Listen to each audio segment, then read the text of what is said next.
digital age is so interesting because it really does feel like a time where the possibilities are endless, not to sound cliche, but it's almost as if, again, if we're back to that free market perspective, where that more wealth is created, the more rapidly and we can share perspectives and iterate against one another. So another way to think about a market is it's basically just a forum for betting against one another. We're all just trying to prove each other wrong in the marketplace. And in that betting process, we naturally stumble upon things, discoveries, innovations, whatever, that actually benefit the world, right? And we have an incentive to sell them into the marketplace.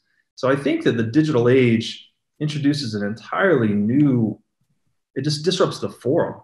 Like it's almost like this digital dissolving agent to anachronistic institutions that we used to need for trust and belief.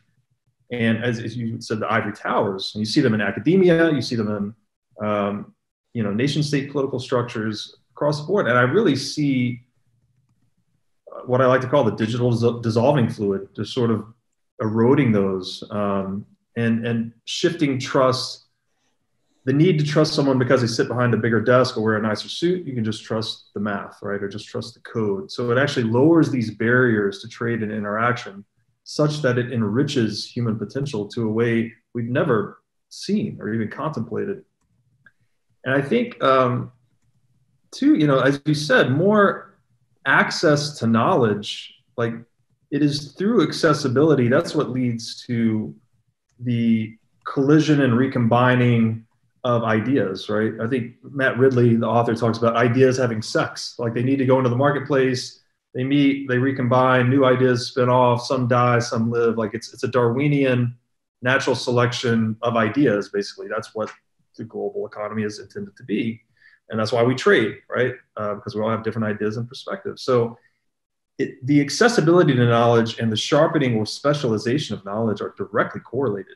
And we now have unprecedented access to knowledge, right? Such that it not only spatially, but also temporally. Like we can go deeper into history, and we have the Library of Alexandria, so to speak, at our fingertips, in our pocket, in our smartphone. Universities will always serve a purpose. Like we're meant to. It's when people leave childhood and go into adulthood, so that they can assemble in these new groups and become equipped with, knowledge of history and philosophy and all these really important things that here is basically the heritage of who you are as a human. Now go and take on the world, right? That's always going to be an important system. But like with so many other things, I think the fiat system has corrupted it, right? I remember being in college, the number one expense, next second to tuition, was the cost of books. I would go and buy 6 to 10 books per semester for $3,000 to $4,000, which is just, it's asinine, right? It's monopolistic. And then you factor in like the student loan, the student debt piece, right? That we've saddled all of our best and brightest coming fresh into the world with, I don't know what the number is now, $2 or $3 trillion in student loan debt, right? Is that clearly that's a poor idea to the people that you're investing with the future of your world to straight out of college, give them, $50, $100, $200,000 student loan obligations. That dramatically reduces their potential, right? Just out of the gate. So it's a true fiat problem. You're just seeing, to your point, the monopolies are being eroded by digital tech, right? And the gatekeepers, if you've got a gatekeeping or intermediate business model today, I'd be worried. Like I think all of your gates that can be eaten by software will be eaten by software because the cost collapses 10,000x. This isn't like, oh, someone's going to come out and compete you. It's like it's like an extinction level event for your business model. And you're seeing that in banking. You're going to see that, in academia. I don't know what form it's going to take, but it's going to decentralize and bring the costs down a lot.